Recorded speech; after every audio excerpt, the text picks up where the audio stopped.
안녕하십니까. 저는 인천시 주안동에 있는 인천영락교회를 섬기는 한은택 목사입니다. 예전에 전도사 시절 때 같이 사역했던 동료 전도사님이 계셨는데요. 총각 전도사님이셨습니다. 굉장히 사람이 얌전하고 점잖고 좋은 사람이었습니다. 그런데 한 번은 이 전도사님이 여자친구가 생겼습니다. 그런데 이 얌전하고 점잖던 전도사님이 여자친구분이 생기니까요. 죄송합니다. 획가닥 하는 겁니다. 여자친구의 획가닥 하는 거예요. 그때 당시 저희 교회가 경기도 군포 산본이라는 곳에 있었는데 여자친구분이 울산에 계셨습니다. 그런데 이 얌전하고 점잖은 전도사님께서 여자친구가 보고 싶으니까요. 여러분 정말요. 놀라운 일입니다. 그때 당시 주일 저녁 예배가 저녁 9시에 끝났는데요. 전도사님이 9시에 예배 끝나자마자 울산으로 뛰는 겁니다. 산본에서 울산까지 보통은 한 5시간 걸리는 거리를요.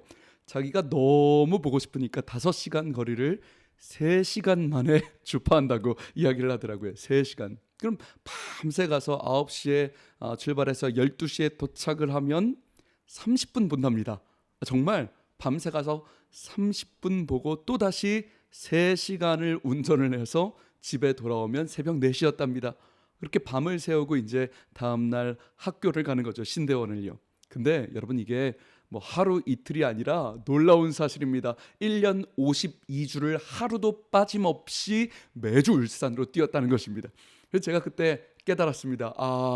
이게 사랑의 힘이구나. 한번 죄송합니다. 돌면은 눈에 뵈는 게 없구나라는 생각을 했었습니다. 정말 사람을 한번 사랑하니까요. 눈에 보이는 게 없더라고요. 아마 여러분들도 다 그런 비슷한 경험들이 있으실 것 같습니다. 그런데 여러분 저는요. 사실 우리 하나님 아버지의 마음을 생각할 때 이것과 비교할 수 없는 사랑을 느끼게 됩니다. 우리가 누가복음 15장 말씀에 보면 유명한 탕자의 비유가 있지 않습니까? 탕자 이야기. 근데 이 유대인들의 입장에서 이 탕자의 이야기는 너무나도 충격적인 사건이라는 것입니다. 어떤 목사님이 그러시더라고요. 둘째가 아버지에게 재산 중에서 내게 돌아올 분깃을 먼저 달라고. 분깃.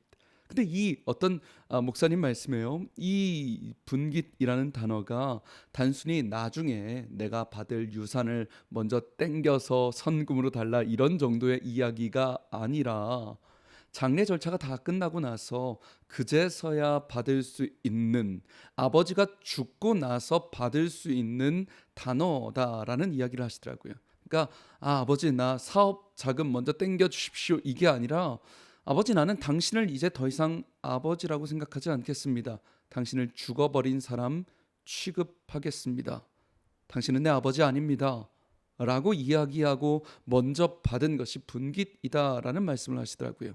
여러분 이 막돼 먹은 자식 놈이요 그 재산을 가지고 외국에 나가서 허랑방탕하게 난잡하게, 성경에 이 단어가 한 번 쓰이는 단어랍니다. 헬라어로요. 허랑방탕하게요. 근데 이 아들이요 외국에서 쫄딱 망하고 돌아왔는데 이 누가복음 15장 20절의 말씀이 사실 저에게는 참 충격이었습니다. 한번 읽어드리겠습니다. 이에 일어나서 아버지께로 돌아가니라. 아직도 거리가 먼데 아버지가 그를 보고 측은히 여겨 달려가 목을 안고 입을 맞추었다. 여러분 이거 충격적인 놀라운 단어입니다. 아들이 집으로 돌아오는데 아버지가 보았다. 여러분 누가 먼저 봤다고요? 성경에 분명히 나와 있습니다. 아버지가 먼저 봤다고요.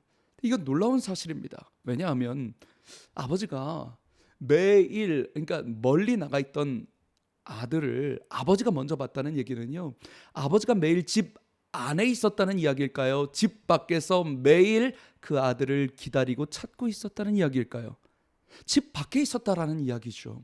이 아버지가 그 난잡한 아들을, 자기를 죽어버린 취급하는 그 아들을 매일 기다리는데 그냥 집 안에서 보고 싶다 이게 아니라요, 아버지가 매일 나갔다라는 이야기죠. 하루도 빠지지 않고 매일 집 밖에 나가, 성경에 보니까 아직도 거리가 먼데 멀리 있는 곳을 아버지가 매일 바라봤다는 거예요.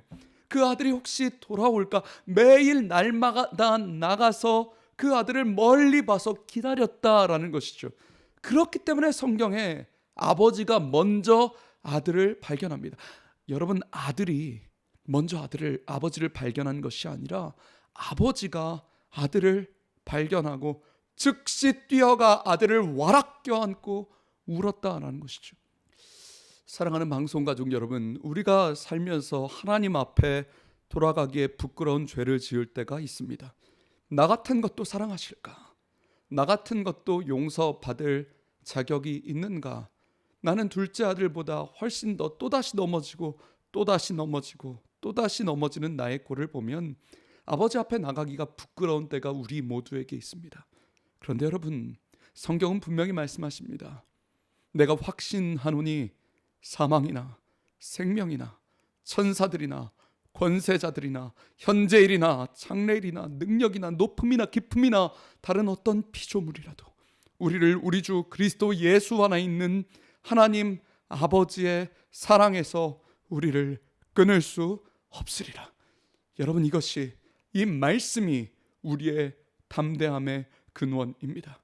사랑하는 방송가족 여러분, 이번 한 주간 다시 한번 아버지 앞에 돌아가지 않으시겠습니까?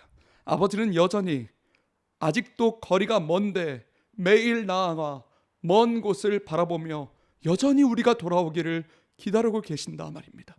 그 사랑의 아버지 앞에 오늘도 달려가 그 품에 와락 안기고 또다시 우리의 죄를 자백하며 그는 미쁘시고 의로우사 우리를 모든 죄에서 사하실 것을 믿음으로 나아가십시다. 주님은 오늘도 우리를 기다리고 계십니다. 지금까지 저는 인천시 주안동에 있는 예배에 목숨 거는 교회 인천영락교회 한은택 목사였습니다. 감사합니다.